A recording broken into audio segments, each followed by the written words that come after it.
നമസ്കാരം, ഞാൻ മൃണാൾ. കുവൈത്തിൽ വന്നിട്ട് നല്ലൊരു ഷവർമ കഴിക്കാതെ പോയാൽ ശരിയാവില്ലല്ലോ. ഇവിടെ ഒരുപാട് ടൈപ്പ് സാധനങ്ങൾ ഷവർമയുടെ കൂടെ ആഡ് ചെയ്യാൻ പറ്റും. പക്ഷെ ഞാനൊരു വളരെ സാധാരണപ്പെട്ട ഷവർമയാണ് പറഞ്ഞത്.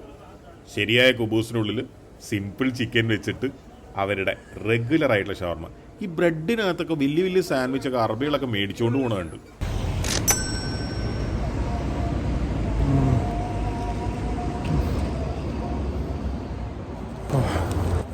ചെറിയ ഷവർമയാണ്, ഇത്രേ ഉള്ളൂ ഇത്.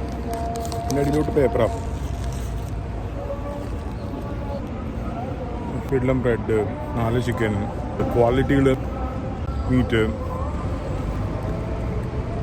ഇതവിടെ കുറച്ച് കറുത്ത കളറിൽ അതിൻ്റെ മുകളിൽ കണ്ടപ്പോഴേ ഞാൻ വെച്ച് ഭയങ്കര ഡ്രൈ ആയിരിക്കും. കിഡ്ലോ മറ്റേ ക്ലീഷേ ഡയലോഗ് 4 വരുന്നുണ്ട്. ഇങ്ങനത്തെ നല്ല ഷവർമ നാട്ടിലെന്താ കിട്ടാത്തത്? കേരളത്തിൽ ഗൾഫ് സ്റ്റൈൽ ഷവർമ കൊടുക്കാനും മന്തി കൊടുക്കാനൊക്കെ ഒരുപാട് പേര് ശ്രമിച്ചിട്ടുണ്ട്. പലതും പരാജയപ്പെട്ട ചരിത്രമാണ് നമുക്ക് ഉള്ളത്. ഈ ബിൽഡിംഗ് എത്ര വലുതാണെന്ന് മനസ്സിലാക്കണമെങ്കിൽ let's have A different perspective. അവിടെ കണ്ടോ, ആ ബിൽഡിങ്ങിന് തന്നെ 20 നിലയോ അതിൽ കൂടുതലും ഉണ്ട്. ചുറ്റും വലിയ ബിൽഡിങ്ങുകൾ മാത്രമാകുമ്പോഴേ ഒറ്റ നില ബിൽഡിങ്ങിനൊന്നും ഒരു വില ഉണ്ടാവില്ല. കാരണം ഈ വലിയ ബിൽഡിംഗ് തന്നെ 50 നിലയാണോ 60 നിലയാണോ എത്രയാണെന്ന് ഒരു പിടിയും കിട്ടില്ല. വല്ലാത്തൊരവസ്ഥയാണ്. അവിടുന്ന് ആ ബിൽഡിങ്ങിൻ്റെ അവിടുന്ന് ഈ ബിൽഡിങ് നോക്കിയപ്പോഴാണ് ഇതിൻ്റെ ചെറുപ്പം മനസ്സിലായത്. ഇപ്പം ഇതിൻ്റെ വലുപ്പം മനസ്സിലായി. എല്ലാം കാഴ്ചപ്പാടിൻ്റെ പ്രശ്നമാണ്. ഇതാണ് കുവൈത്തിലെ ഏറ്റവും വലിയ ബിൽഡിംഗ്, അൽ ഹംറ ടവർ. ലോകത്തിലെ തന്നെ 35ാമത്തെ 36ാമത്തെ ഏറ്റവും വലിയ ബിൽഡിംഗ് ആയത്.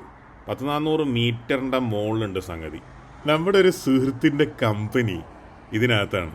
അപ്പോൾ അയാളെ കാണാൻ എന്നുള്ള വ്യാജേന നമുക്ക് ഈ ടവറിനകത്ത് കയറാമല്ലോ. എങ്ങനെയുണ്ട്? വിമാനത്തിൽ നിന്ന് എടുത്തതായിരിക്കുമല്ലോ ഈ വീഡിയോ. പക്ഷെ ആക്ച്വലി സംഭവം ഇതാണ്.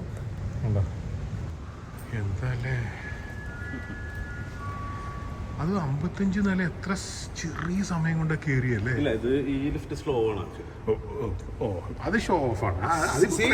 അത് പറയേണ്ട കാര്യമില്ലായിരുന്നു, അതിന്റെ ആവശ്യമില്ല. നല്ല സ്ലോ. ശരി, സമ്മതിച്ച്.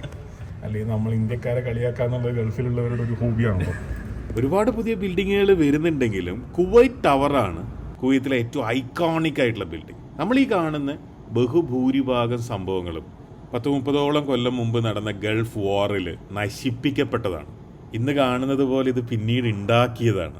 ഇനിയും ഒരുപാട് കാര്യങ്ങൾ വരുന്നുണ്ട് കുവൈത്തിൽ. പുതിയ എയർപോർട്ട്, ഇപ്പോഴുള്ള എയർപോർട്ട് ഈയിടെ അത് ഏറ്റവും മോശം എയർപോർട്ടുകളിൽ നന്നായിട്ട് വോട്ടഡ് ആയിട്ട് പോലും ഉണ്ട്. ഒരുപാട് കാര്യങ്ങൾ വരാനുണ്ട് കുവൈത്തിൽ.